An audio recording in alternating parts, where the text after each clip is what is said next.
I used to think I had to have my own way, could do everything on my own.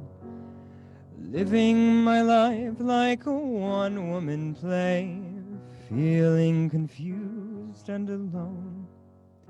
Still I held on tight to the life that I knew, till it wasn't the life I remembered. Finally admitted I hadn't a clue when I opened my arms in surrender. Since I made room for grace, I just stepped aside, opened up a space. Now the blessings arrive every day, since I made room for grace.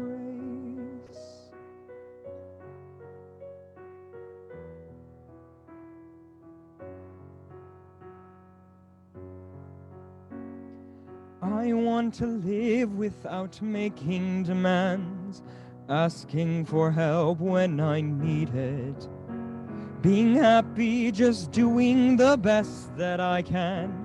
When I stumble, I won't be defeated. Since I made room for grace, I just stepped aside, opened up a space. Now the blessings arrive every day, since I made room for grace.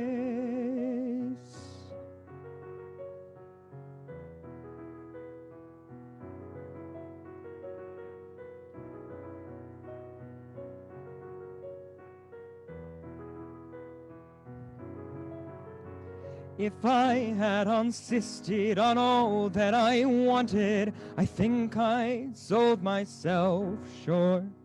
But when I stopped resisting, I got what I needed, and so much more.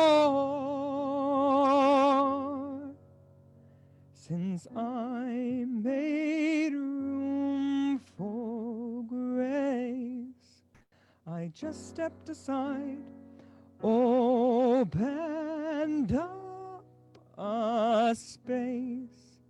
Now the blessings arrive, since I made room for grace.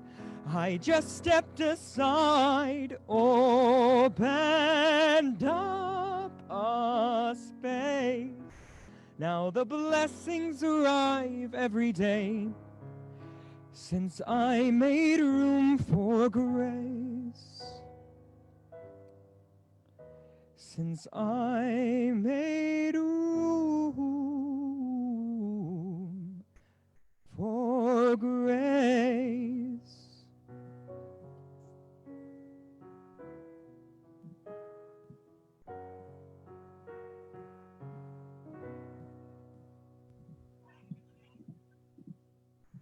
Good morning and welcome, Nick. Thank you. What a wonderful rendition of that beautiful, beautiful song. Good morning and welcome. I'm Reverend G, minister at the Unitarian Universalist Community Church, Shaver Road in Portage. And I am delighted that this morning you thought it important to join our community, even if only virtually, for nowadays, that's the only possibility we are able to extend and to afford. I love it that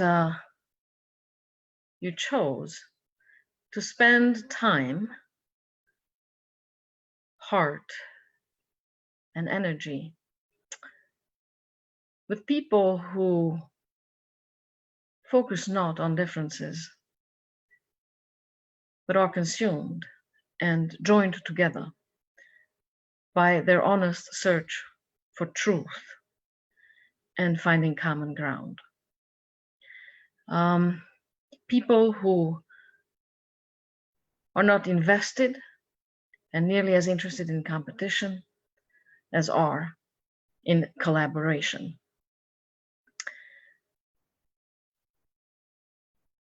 At the core of our faith is this true and honest search for truth.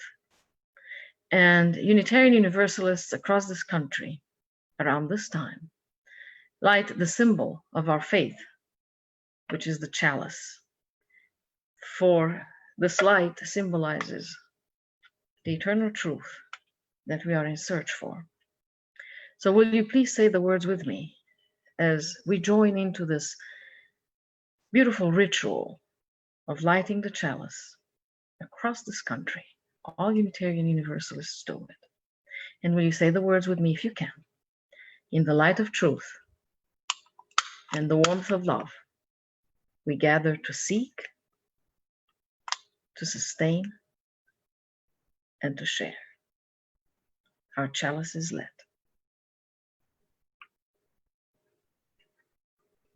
And now, I invite you to join me just for a moment of centering.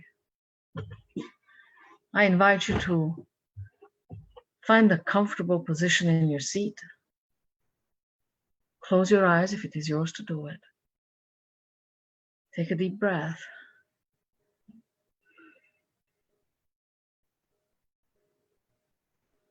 And just allow for presence.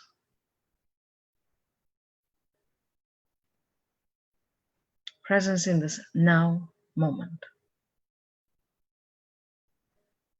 Just the here, just the now. In this body, in this space, this moment, this moment,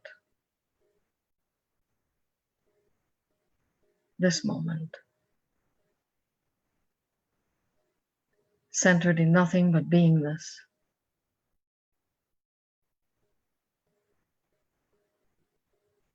No past, no future, only this moment.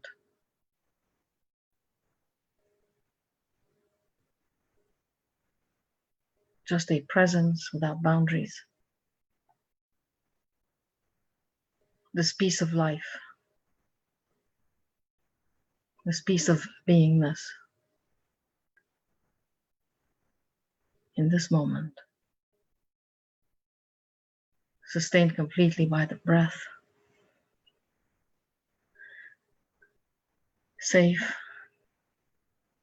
needs met, this moment. Only presence, no judgment, no expectation,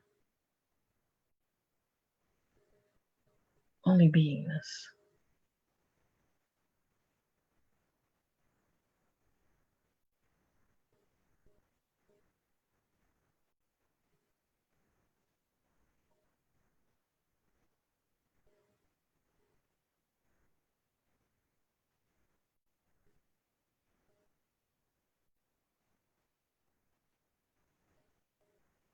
Knowing that in the crazy busyness of life,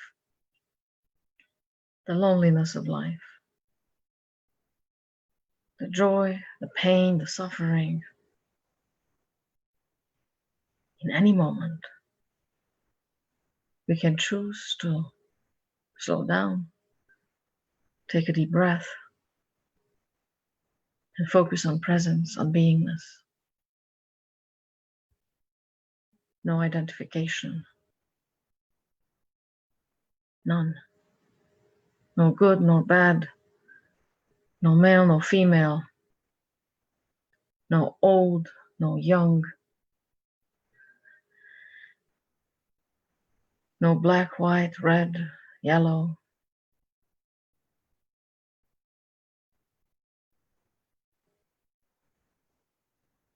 No sexual identity, just beingness. This piece of life.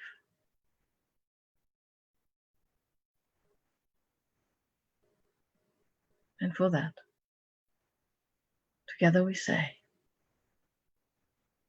thank you, Thank you. Thank you. And as you are ready, I invite you to gently, kindly open your eyes and return your attention to the screen. Welcome back. In case you are only joining us now, I'm Reverend G, minister at the Unitarian Universalist Community Church on Shaver Road in Portage. I do hope that we will be able to return to our building sometime soon. Who knows when that may be? It's quite possible it'll be next year in May. We don't know. Until then, I have deep gratitude that we live in a time when technology allows us to connect anyway, allows us to connect in ways that are still meaningful. It allows us to still stay in, well, virtual touch, even if not physical touch. And of course, we all understand how important it is for humans to have physical touch as well. So for those of you living alone who have little company, my heart goes out to you. And hug yourself. Give yourself what you cannot get from others. Love on yourself. And know that we miss you. And we look forward to being with you in person again. And those of you who are living in large families and have the luxury of hugs and touch, just know what a blessing it is to have that in your life, to sustain you, to hold you through these strange times. So, how are you? How are you holding up in this life that is just weird at best, concerning at most? How are you doing? Are you making sure to reach out if you're lonely? Are you making sure to take good care of yourself? Are you making sure that you keep up with your support system so you can come out at the other end? Well, changed for sure.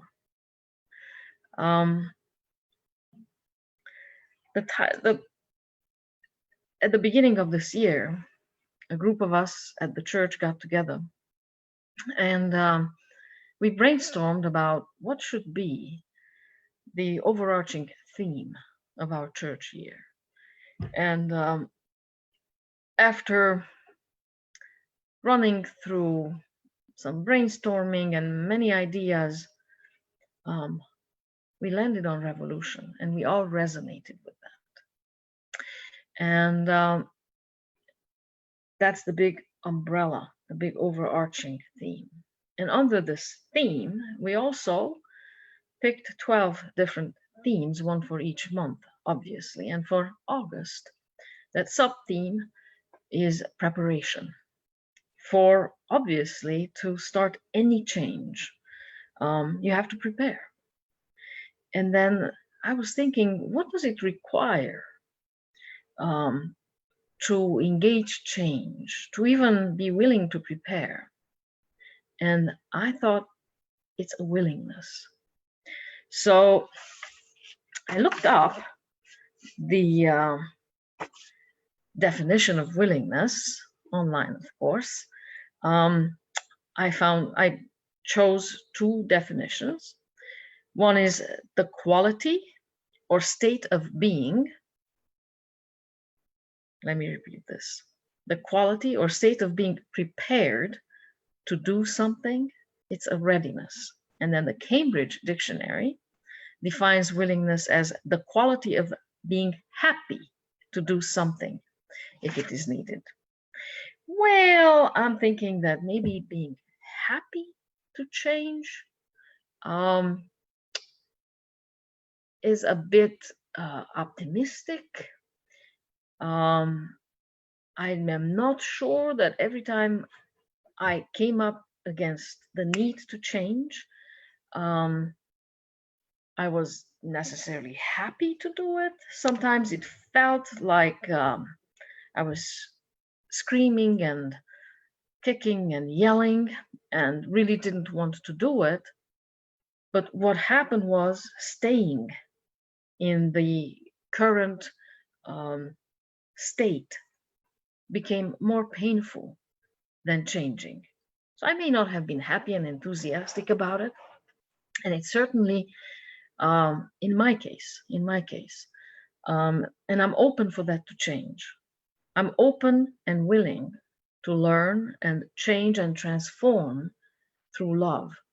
But I've done most of mine through suffering and pain. And I happen to believe that both are possible. I've just not had either the wisdom, the foresight, or the groundedness to do my changing and my transformation through love. So I did it through suffering. And I have found that that is true for many other people as well. I am sure that there's a small number of people for whom transformation through love is reality, but for most of us, I think it is pain and suffering. Just think of leaving a relationship. Did you leave right away, or you tried everything, you gave it your all, and then there came the time when you just said, I can't anymore. And it was painful and heart-wrenching, and only then did you change it. Or a child who is unwilling to grow up, to start making decisions, and then there comes that time when you say, I am beginning to roll back the safety net. Honey, you have got to step in, step up, grow up, and make your decisions. Make decisions that will sustain you, that will support you through life. You need to build your own path now. Changing, leaving a job, even though 7 out of 10 Americans are unhappy with their jobs, it doesn't feel terribly fulfilling, they stay. And I believe the reason for that is possibly health insurance. Health insurance is linked to a job, and people stay. People stay even in unfulfilling jobs because health insurance is so important and they can't get it any other way. So change comes through suffering. And the theologian Tillich, German theologian Tillich, said that suffering takes people beneath the busyness of life and reminds them that they are not who they thought they were. Suffering takes people beneath the busyness of life and reminds them that they are not who they thought they were. In fact, he describes it as when you suffer, you go within your soul, and then when you think that you reached the bottom floor of your soul, there you start digging some more, and then a hole opens up, and then you realize that there's a brand new level, and then you reach yet a new level of the bottom of your soul that you think this is it, but then you start digging, and then another hole opens up, and there's another cavity. And by golly, if you've lived, I think you know what I'm talking about. That you have learned that there's so much more inside you that you didn't know. You didn't know that you could cope with situations. You didn't know that you could overcome the things that you have overcome. And we witness that in ourselves, and we witness it in others. And suffering sometimes breaks us, and sometimes it breaks us open. When it breaks us, we become smaller, angrier, more revengeful. We lash out. There is the saying that says that suffering, pain that is not transformed, it is transmitted. And then if suffering breaks us open, then a new possibility becomes available to us. It is a miracle. Because when suffering breaks us open, all of a sudden we become willing to allow for the possibility that there may be another way. What Einstein said is that the problems we created on a certain level of consciousness cannot be solved on the same level of consciousness. We must transcend, we must transform, we must change. So, of course, if you look at our world today, there's a couple of things that become obvious to me. One of them is that there's no more such thing as just one country and each country for itself. There's a myth of that, but the reality does not support that. We have become a global community. Somebody in China eats a bat and the whole world gets sick. A chicken catches a flu, coughs, the whole world is scared and sick. This is a global community. It is not enough anymore for us to say each man, each woman, each person for their own, each country for their own. We must transcend that ancient way of living, of making decisions, and transform and consider that every decision we make on a governmental level has to consider every woman, every man, every child on this entire planet, has to consider every animal, has to consider the environment. It has to. It is not enough to just be a country and then make the best decisions for that country and that country alone. So in that sense, perhaps we don't want to live anymore in a successful country, but in a good country, a country that does good even outside of its own boundaries. There is a willingness that arises from suffering to allow for the possibility that there can be another way. The status quo is this today. 35% of Americans over 40 are chronically lonely. Only 8% of Americans have meaningful conversations with their neighbors. Only 32% trust their neighbors. If it's millennials, it's even less than that. Suicide rates have increased by 30% since 1999, 30%. Teen suicide has increased by 70%.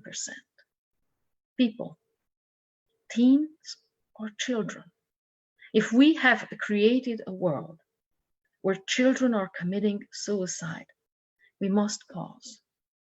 We must pause and come together and apply our very best thinking and see where and how have we screwed up if children are taking their own lives.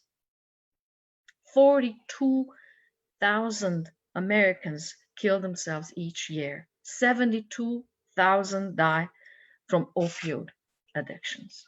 So this is the status quo. It's not good. And we know that. We understand that there is a social, political, economical, cultural crisis that we are living through. And I would like to also argue that there's a relational crisis that we're living through. We no longer relate to each other as a community. We're an island. We tell ourselves and believe the truth, the myth, that we're an island to ourselves and that we have to only watch out for number one. And look where it's led us, our children committing suicide. So we must develop a new language. We must develop a new way of being. We must engage in conversations like never before.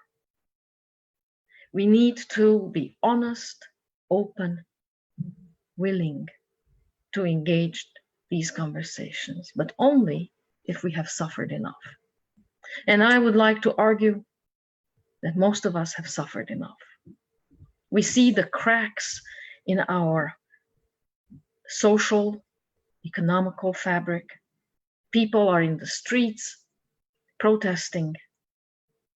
There is a reason for that. There is tremendous racial injustice in this country. There is discrimination of so many kinds in this country. And it is time to address it. And it is time to address it just as much within as without. And it is, of course, election season. And I really, truly hope that you have registered to vote. I really, truly hope that when you talk to your friends or your acquaintances or your neighbors, do talk to your neighbors. Ask them if they have registered to vote. And if they haven't, ask them why.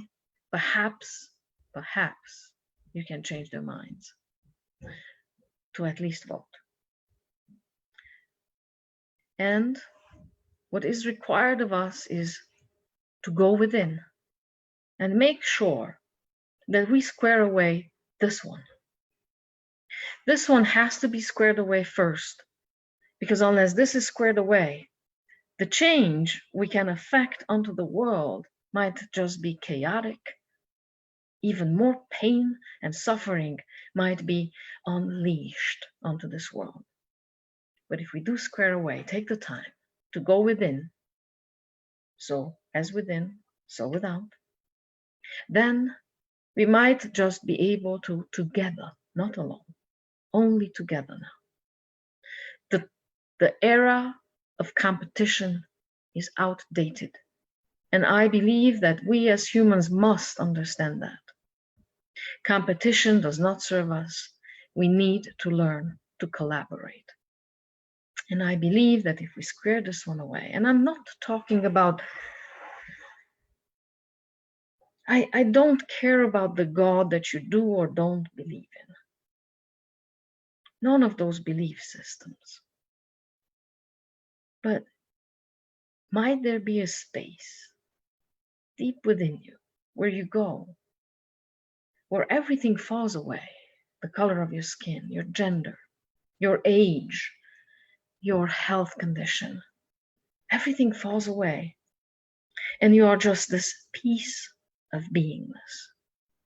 And then at that level, you understand that we're all connected, that there is no difference between us, where you understand that meritocracy has its limits, that meritocracy is misinformed, that we ought to love each other simply because we are. I love this quote from Louis de Bernier, Captain Corelli's Mandolin. When we go within and we do our work, then this is what we find. Love itself is what is left over when being in love has burned away. And this is both an art and a fortunate accident. Your mother and I had it.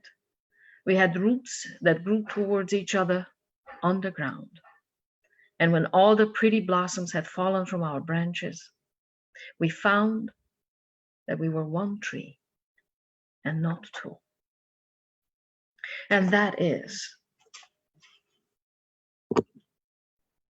what the realization that we all have to come to, that we are not one tree, that in fact we are interconnected. Our roots have grown desperately together.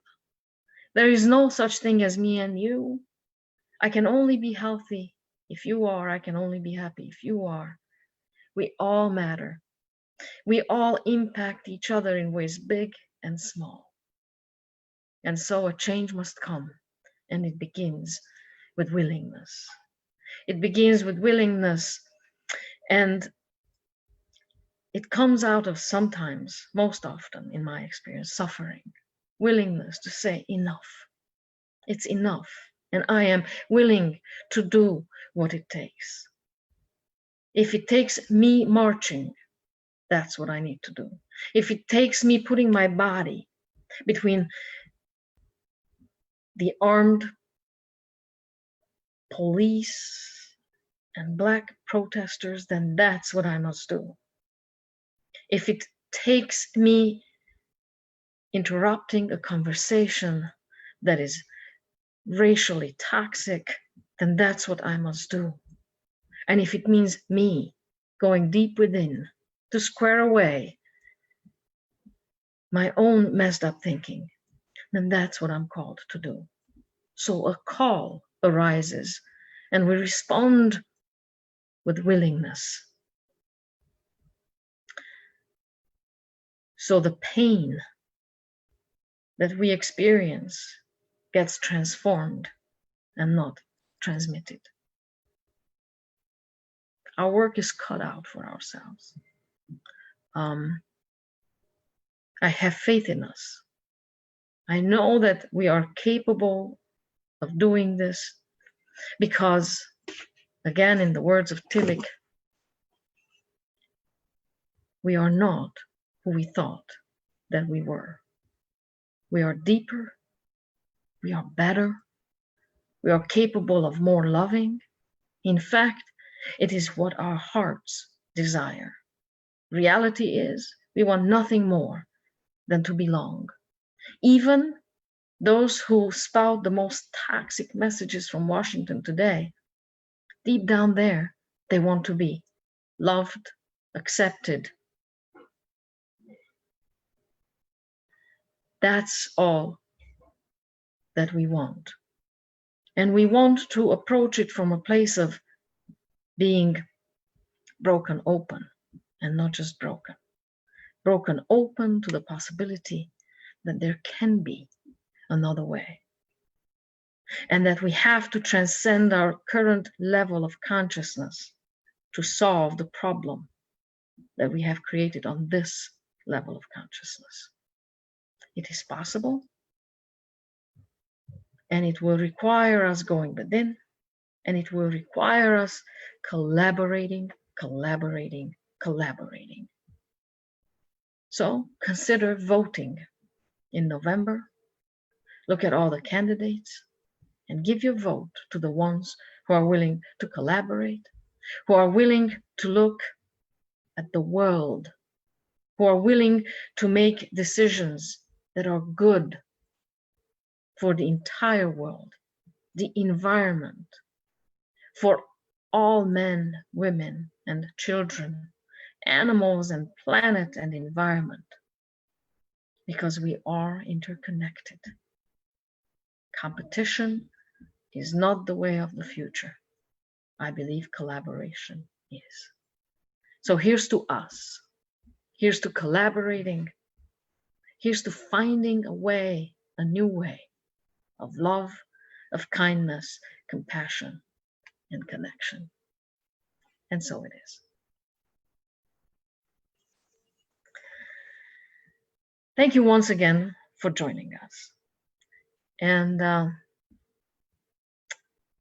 our expenses happen to be the same, whether we are in our building or here in the Church of the Holy Living Room. So I invite you to still support us in every way possible. You can donate to us online with the Give Plus app or send a check to our church. We are grateful for all your support to make a message of life and hope possible and give it reach and width, depth, and possibility. And for that, I thank you. Nick?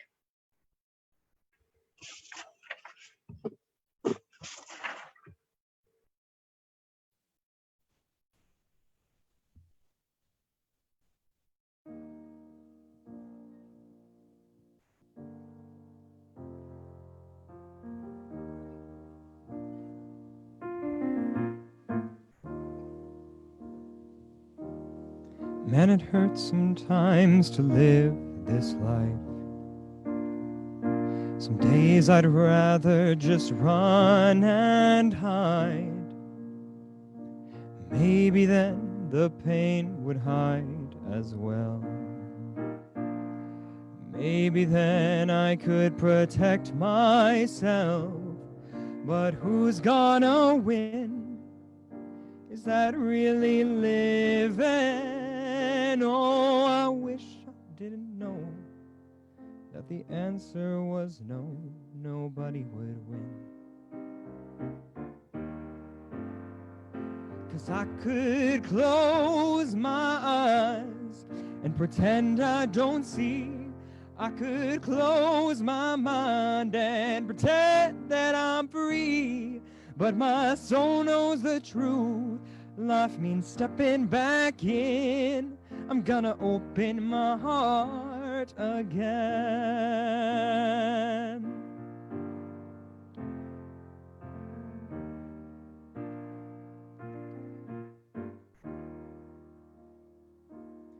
Man, it hurts sometimes when I've done wrong. Some days I'd rather just move on. Maybe then I wouldn't have to cry. Maybe then I could protect my pride. But who's gonna win? Is that really living? Oh, I wish I didn't know that the answer is no, nobody would win.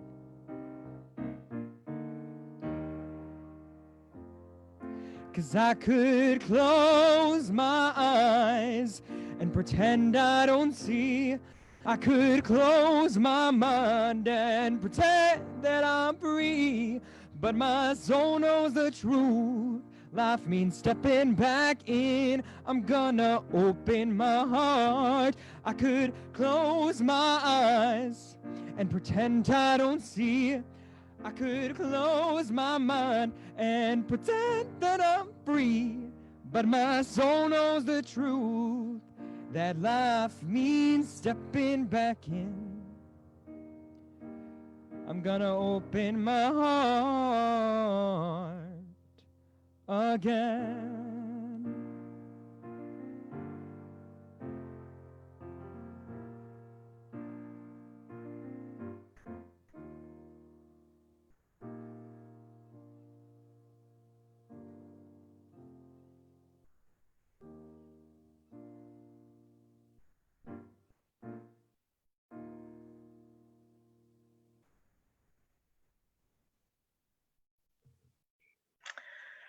Thank you, Nick.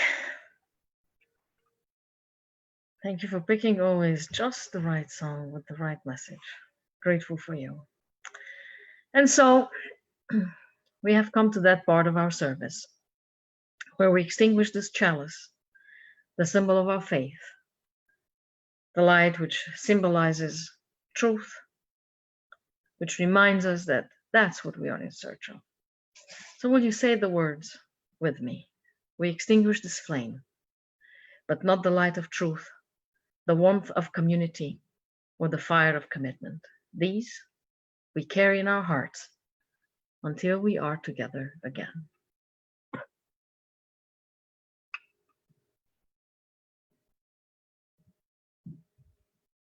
Open your heart.